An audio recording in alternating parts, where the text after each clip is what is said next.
So my experience with the Aspire is that I got the basic requirement from Aspire, that is the communication skills and the personal development, which is the essential need for a person to become a successful person.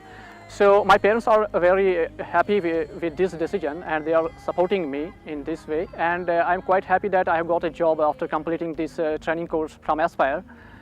And this time I'm totally independent because I'm getting my own salary. I'm not dependent on my parents now, and I'm also backing up my family now. That is the good thing which I'm experiencing right now.